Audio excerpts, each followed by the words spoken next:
ডুবটা পুরো দেয়নি, দুপাশে দুজনকে কোনোভাবে ধরে এইভাবে নাক টিপে কোনোভাবে মাথাটা ঝুঁকিয়েছে। মা গঙ্গা ত্রিবেণী সঙ্গমের জল মাথা স্পর্শ করেনি, এটা তো কুম্ভকে আরো বড় অপমান। কুণাল ঘোষ বহুদিন ধরেই বাংলার মানুষকে হাসাবার ব্রত নিয়েছেন, আবার হাসালেন, কিন্তু এটা একটা বিশেষ উক্তি। বিশেষ উক্তি কেন বলছি, যে কুণাল ঘোষ জেল থেকে খালাস পাবার পরে এটাই সবচেয়ে মৌলিক উক্তি, এবং এইটার ফলে উনি আন্তর্জাতিক হাস্য কৌতুক শিল্পীদের মধ্যে একটা জায়গায় পৌঁছে যাবেন আমি আশা করছি। স্বামী বিবেকানন্দ থেকে শুরু করে, সুভাষচন্দ্র বসু থেকে শুরু করে, রবীন্দ্রনাথ থেকে শুরু করে, মমতা ব্যানার্জি থেকে শুরু করে, কিন্তু শেষ কোথায় সেটা উনি বলেন না। এই যে শুরু করে বলে যান, এটার মধ্যে থেকে বোঝা যাচ্ছে যে উনি কিছুই বোঝাতে চাইছেন না, খালি শুরুটা বোঝাতে চাইছেন, আর কোনোটাই শেষ নেই। যেমন এই গড়বেতায় যে ইস্পাত কারখানা হবে তারই মতন আর কি, তার শুধু শুরু আছে। শুরুটা স্পেনে হয়েছিল, স্পেনে আমাদের সৌরভ দাদা সেখানে গিয়ে মুখ্যমন্ত্রীর সঙ্গে থেকে ঘোষণা করেছিলেন যে তিনি ওখানে করতে ইস্পাতের কারখানা করবেন 2000 কোটি টাকায়। সাধারণত 2000 কোটি টাকাতে ইস্পাতের কারখানার ইটাও হয় না, খুব বেশি হলে একটা কোলাপসিবল গেট বা গ্রিলের কারখানা হতে পারে, কিন্তু ওই তো শুরু করে শেষ আর নেই। ইতিমধ্যে বহু লোক প্রাণপণ জানতে চাইছেন যে ইস্পাতের কারখানা কখন হবে, কারণ পশ্চিমবঙ্গে চাকরি বাকরি নেই, তারা ইস্পাতের কারখানায় চাকরি পাওয়ার জন্য খুব চেষ্টা করছেন। উনি দাঙ্গার উস্কানি দিচ্ছেন, কারণ উনি জানেন যে ওর নির্বাচনে জিতবার একমাত্র উপায় হচ্ছে সংখ্যালঘু বা মুসলমান ভোট।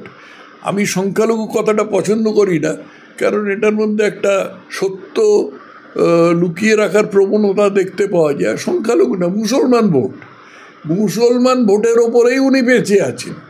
অতএব এই মুসলমান ভোটকে উস্কানি দিয়ে উনি সেটাকে আরও মেরুকরণ করবার চেষ্টা করছেন। সেই জন্যই উনি বলেছেন মহাকুম্ভকে তিনি মৃত্যুকুম্ভ বললেন, তার কারণ, তার ব্যাখ্যা হিসেবে উনি বলেছেন যেখানে হাজার হাজার লোকের মৃত্যু হয়েছে। এই হাজার হাজার লোকের মৃত্যু, হাজার হাজার লোক, এটা গুনলেন কে? আমার ধারণা এটা গুনবার জন্য ওখানে তৃণমূলের প্রচুর স্বেচ্ছাসেবক ওই নদীর ধারে দাঁড়িয়েছিল। গঙ্গা, যমুনা, সরস্বতী, 3টে নদীর ধারে প্রচুর স্বেচ্ছাসেবক দাঁড়িয়েছিল। তারাই এগুলো জেনে শুনে তারপরে তাদের দিদিমাকে অর্থাৎ মমতা ব্যানার্জিকে খবর দিয়েছে। খালি আমার একটা আশ্চর্য লাগে যে যদি উত্তরপ্রদেশে তৃণমূলের এত স্বেচ্ছাসেবক থাকে, তাহলে প্রত্যেকটা নির্বাচনে যখনই তৃণমূল উত্তরপ্রদেশে কিছু প্রার্থী দাঁড় করায়, সকলের জামানত জব্দ হয় কেন? 100 পর্যন্ত পৌঁছতে পারে না কেন? গোটা রাজ্যে সব জিনিসের অনুপ্রেরণা শুধু মমতা ব্যানার্জির কাছ থেকে আসছে। এই যে তুমি আমাকে ইন্টারভিউ নিচ্ছ, আর সেই যে আমি ইন্টারভিউর তার উত্তরে কথা বলছি, এবং বলতে বলতে যে আমি এই গাল চুলকোলাম, সব কিছুরই অনুপ্রেরণা মমতা বন্দ্যোপাধ্যায়ের কাছ থেকে আসছে। এই সহজ কথাটা কেন তোমরা বুঝতে পারছো না? আমি বুঝতে পারছি না। সারা ভারত চলছে কার অনুপ্রেরণায়? মমতা ব্যানার্জি। নরেন্দ্র মোদী কে? নরেন্দ্র মোদী শুধু একটা মুখোশ, কেউ না। আসল লোক তো মমতা ব্যানার্জি, উনিই তো চালাচ্ছেন। আচ্ছা, কলকাতা শহরে এমন কোনো পরিবার আছে যারা জাদুঘাটির ছোঁয়ায় মুড়িমুড়কির মতো বাড়ি কিনছে, জমি কিনছে, মানে গঙ্গা বুঝিয়ে ফেলছে, তারপরে মানে বিভিন্ন রকমভাবে এই যে বাড়ি দখলগুলো চলছে? কোন পরিবার, মানে এই পরিবারকে সেটা তো একটুখানি আগে তুমি আমাকে জিজ্ঞেস করেছিলে, এবং শফিকুল গায়েন সেটা নিজে করে পোস্টেতে ফেসবুকে পোস্টও করেছেন। এর বাইরে আমি কিছু জানি না। তবে এই যে জমিগুলো এটা আদিগঙ্গা যে ভরাট করে তার মধ্যে করা হয়েছে, এটা বিশেষ করে উল্লেখযোগ্য, কারণ এটা কিন্তু পোর্টের জমি, এটা কোনো বিশেষ লোকের জমি না, এটা পোর্টের জমি। পোর্টের জমিটা জোর করে জবরদস্তি কেড়ে নেওয়া হয়েছে বা গাপ করা হয়েছে বা যা বলো। আমরা তো প্রায়শই দেখতে পাই যে পুরসভা এলাকা বিভিন্ন জায়গায় জলা জমি বুঝিয়ে সেখানে ফ্ল্যাট তৈরি করা হচ্ছে, যেটা ভেঙে পড়ছে। এই অনুপ্রেরণা, এই যে প্যাটার্নটা, এটা কোথা থেকে আসছে? এই অনুপ্রেরণা আসছে টাকা পয়সার কাছ থেকে, আবার যে কোনোভাবে টাকা পয়সা উপার্জন করতে হবে। আর মমতা ব্যানার্জির রাজ্যে সৎ অসৎ বলে কিছু নেই, তুমি টাকা উপার্জন করে যাও। এটা এখন কেন ইনকাম ট্যাক্স ধরে না সেটা আমি বলতে পারবো না। ইনকাম ট্যাক্সের ধরা উচিত, কারণ প্রশ্নটা করা উচিত যে টাকাটা তুমি কোথা থেকে পেলে, এই টাকাটা কি তুমি তোমার রিটার্নে ডিক্লেয়ার করেছো, যে টাকাটা তুমি পেয়েছো? এই প্রশ্নগুলো করা উচিত, এই প্রশ্নগুলো হচ্ছে না। সেটা সম্বন্ধে মানুষের মনে প্রশ্ন জাগছে। যে জায়গায়, যে সমস্ত জায়গায় আমাদের সীমান্ত বরাবর ফেন্সিংয়ে ফাঁক ছিল, সেই সব ফাঁকগুলো ভর্তি করাবার জন্য যখন বিএসএফ ব্যবস্থা নিচ্ছিল, সেই সময় গ্রামবাসীরা, ভারতের দিকের গ্রামবাসীরা এগিয়েছিল তাদের সাহায্য করবার জন্য। মমতা ব্যানার্জি গ্রামবাসীদের বলে দিয়েছেন তোমরা যাবে না ওখানে, বিএসএফকে করবে না সাহায্য। এর থেকে তো বোঝা যায় যে উনি চাইছেন যে ওই জায়গাটা ফাঁক থাক, ওই দিক থেকে অনুপ্রবেশকারীরা আসুক, ওই দিক থেকে চোরাচালান হোক, এটা তো উনি চাইছেন। এটা তো পরোক্ষভাবে প্রমাণ হয়ে গেল।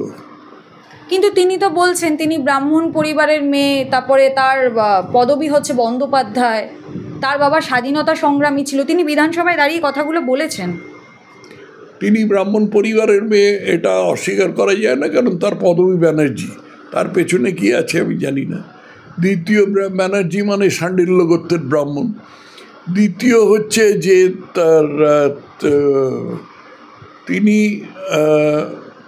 ব্রাহ্মণের মতন আচরণ করেন কিনা সেটা অবশ্য আলাদা ব্যাপার, কারণ তিনি মাথায় ফেট্টি বেঁধে এরকম হাত খুলে নমাজ পড়েন, এরকম ছবি আছে। আর তৃতীয়টা হচ্ছে তার বাবা স্বাধীনতা সংগ্রামী ছিলেন। কোনখানে সংগ্রাম করেছিলেন একটু জানাতে আগে হোক। যেমন চপ শিল্প আছে, তেলে ভাজা শিল্প আছে, এই সমস্ত তো শিল্প মমতা ব্যানার্জি নিজে বলেছেন। কিন্তু বোম শিল্পটা উনি বলতে একটু ইতস্তত করেছেন, সহজবোধ্য কারণে ইতস্তত করেছেন। কিন্তু বোম শিল্পটাই পশ্চিমবঙ্গের সবচেয়ে বড় শিল্প। কতগুলো শিশু মারা গেছে বোমগুলোকে খেলনা বল ভেবে, তার নেই, তার ইয়ত্তা নেই। কিন্তু উনি বোম শিল্পর কথাটা চেপে গেছেন, চপের কথা বলেছেন, তেলে ভাজার কথা বলেছেন। এগুলোও শিল্প, এগুলো গুরুত্বপূর্ণ। প্রাইস ইন্ডেক্স অর্থাৎ দরের যে সূচক, সেই সূচক অনুযায়ী ডিএ বাড়াতে হবে। রাজ্য সরকারের কোনো আলাদা নিয়ম নেই, সব সরকারের নিয়ম সূচক অনুযায়ী ডিএ বাড়াতে হবে। এখন উনি সমস্ত টাকা মাদ্রাসাতে দিয়ে দিয়েছেন। মাদ্রাসা উন্নয়নের জন্য মাদ্রাসাতে ইমাম এবং মুয়াজ্জিনদের ভাতা দেওয়ার জন্য সব টাকা খরচ করে ফেলেছেন। সেই জন্য উনি তো তাদের ডিএ বাড়াতে পারছেনই না, উনি যথেষ্ট পুলিশও মোতায়েন করতে পারছেন না। এই যে রাজ্য জুড়ে শুধু খুন হচ্ছে, প্রত্যেক দিন সকালবেলা টিভি খুললেই দেখা যাচ্ছে যে অমুক জায়গায় খুন হয়েছে, তমুক জায়গায় খুন হয়েছে। মূল কারণ হচ্ছে পুলিশ নেই। পুলিশ নেই তো কী আছে? সিভিক ভলান্টিয়ার আছে। সিভিক ভলান্টিয়ারদের কি দিয়ে পুলিশের কাজ হয়? ছাগল দিয়ে কি জব মারানো যায় না। কিন্তু সেটা তো মমতা বন্দ্যোপাধ্যায় বুঝবার দরকার নেই, কারণ ওর দরকার মুসলমান ভোট। মুসলমানের ভোটের জন্য দরকার মাদ্রাসা আর ইমাম আর মুয়াজ্জিন, উনি তাই করছেন।